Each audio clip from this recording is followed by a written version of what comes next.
अगर संघर्ष ना रहे, किसी भी भय का सामना ना करना पड़े, तब जीवन का आधा स्वाद ही समाप्त हो जाता है। याद रखें, अन्याय सहना और गलत के साथ समझौता करना सबसे बड़ा अपराध है। मैंने जीवन में कभी भी खुशामद नहीं की है। दूसरों को अच्छी लगने वाली बातें करना मुझे नहीं आता।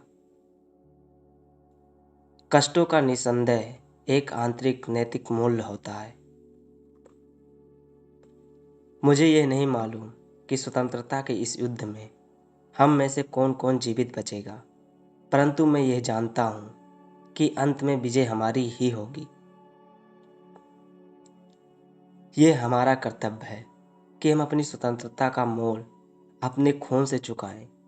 हमें अपने बलिदान और परिश्रम से जो आज़ादी मिलेगी, हमारे अंदर उसकी रक्षा करने की ताकत होनी चाहिए।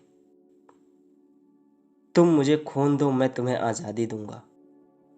मेरे मन में कोई संदेह नहीं है कि हमारे देश की प्रमुख समस्याएं जैसे गरीबी, अशिक्षा, बीमारी, कुशल उत्पाद एवं वितरण का समाधान सिर्फ समाजवादी तरीके से ही किया जा सकता है। व्यर्थ की बातों में समय खोना मुझे जरा भी अच्छा नहीं लगता। आज हमारे अंदर बस एक ही इच्छा होनी चाहिए, मरने की इच्छा, ताकि भारत जी सके। एक शहीद की मौत मरने की इच्छा, ताकि स्वतंत्रता का मार्ग शहीदों के खून से शुरू हो सके। राष्ट्रवाद मानव जाति के उच्चतम आदर्श सत्य, सेवा और सुंदर से प्रेरित है। भारत में राष्ट्रवाद ने एक ऐसी सृजनात्मक शक्ति का संचार किया है जो सदियों से लोगों के अंदर सुस्त पड़ी थी। यदि आपको अस्थायी रूप से झुकना पड़े, तब वीरों की भांति झुकना। समझौता परस्ती सबसे बड़ी अपवित्र वस्तु है। संघर्ष ने मुझे मनुष्य बनाया। मुझ में आत्मविश्वास उत्पन्न हुआ जो पहले नहीं था। मुझ में जन्मजात प्रतिभा तो नहीं थी, परंतु कठोर परिश्रम से बचने की प्रवृत्ति मुझ में कभी नहीं रही। जीवन में प्रगति का आशय है कि शंका संदेह उठते रहे और उनके समाधान के प्रयास का क्रम चलता रहे। हम संघर्षों और उनके समाधानों द्वारा ही आगे बढ़ते हैं। श्रद्धा की कमी ही हमारे कष्टों और दुखों की जड़ है। मैं संकट एवं विपदाओं से भयभीत नहीं होता। संकटपूर्ण दिन आने पर भी मैं नहीं भागूंगा, वरना आगे बढ़कर कष्टों को सहन करूंगा। हमें अधीर नहीं होना चाहिए, ना ही यह आशा करनी चाहिए कि जिस प्रश्न का उत्तर खोजने में न जाने कितने ही लोगों ने अपना संपूर्ण जीवन समर्पित कर दिया, उसका उत्तर हमें एक दो दिन में प्राप्त हो जाएगा। जहाँ शहद का अभाव हो, वहाँ गुड़ से ही शहद का कार्य निकालना चाहिए। असफलताएं कभी कभी सफलता की स्तंभ होती है। सुबह से पहले अंधेरी घड़ी अवश्य आती है। बहादुर बनो और संघर्ष जारी रखो, क्योंकि स्वतंत्रता निकट है। समय से पूर्व की परिपक्वता अच्छी नहीं होती, चाहे वो किसी वृक्ष की हो या व्यक्ति की। उसकी हानि आगे चलकर भुगतनी ही होती है। साथियों, आपने स्वेच्छा से उस मिशन को स्वीकार किया है जो उतना महान है जिसकी मानव हृदय कल्पना भी नहीं कर सकता।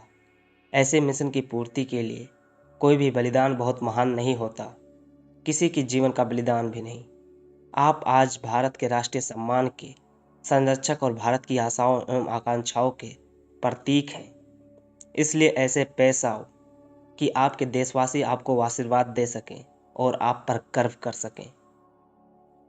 अपने कॉलेज जीवन की दहलीज पर खड़े होकर मुझे अनुभव हुआ कि जीवन का कोई अर्थ और उद्देश्य है। स्वामी विवेकानंद का यह कथन बिल्कुल सत्य है। यदि तुम्हारे पास लोहा सिराएं हैं और कुशग्र बुद्धि है, तो तुम सारे विश्व को अपने चरणों में झुका सकते हो। मुझे जीवन में एक निश्चित लक्ष्य को पूरा करना है। मेरा जन्म उसी के लिए हुआ है। मुझे नैतिक विचारों की धारा में नहीं बहना है।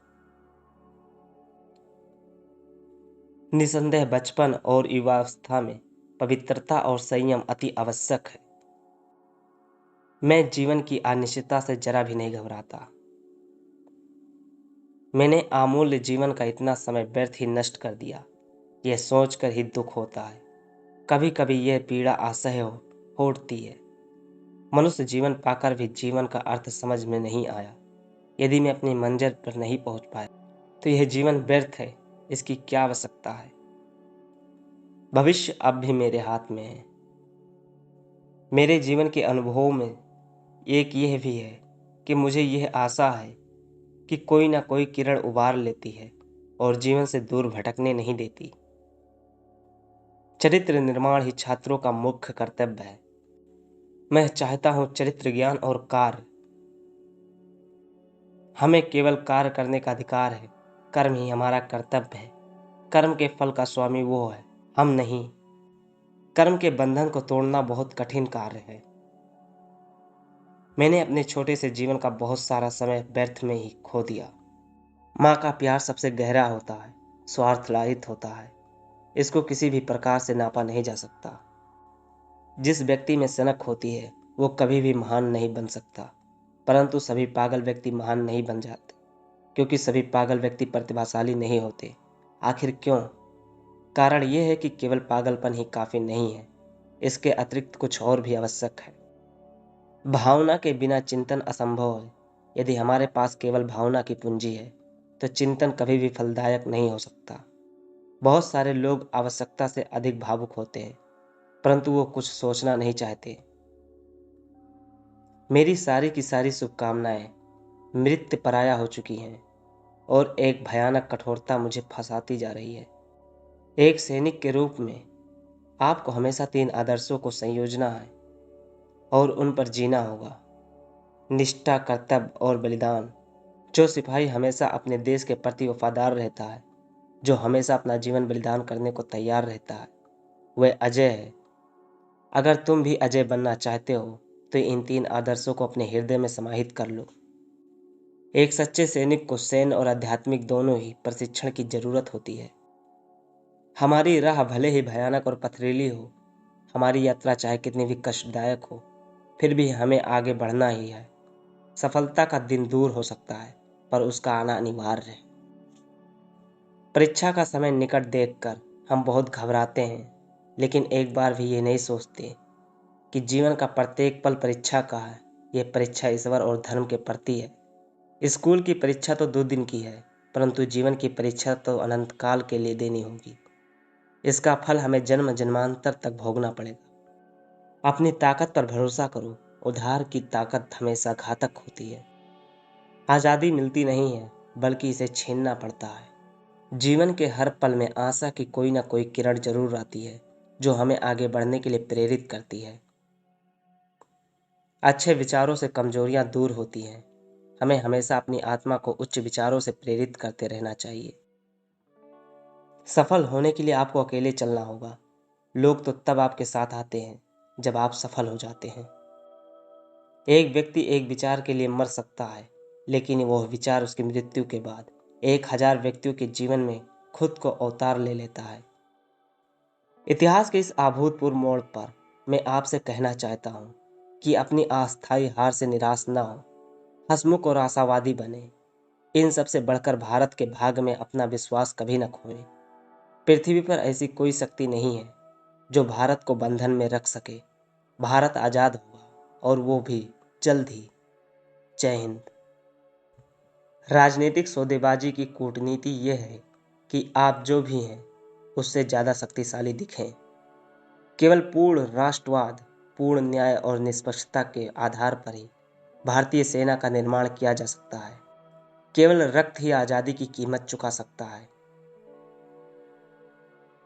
शाश्वत नियम याद रखें, यदि आप कुछ पाना चाहते हैं तो आपको कुछ देना होगा।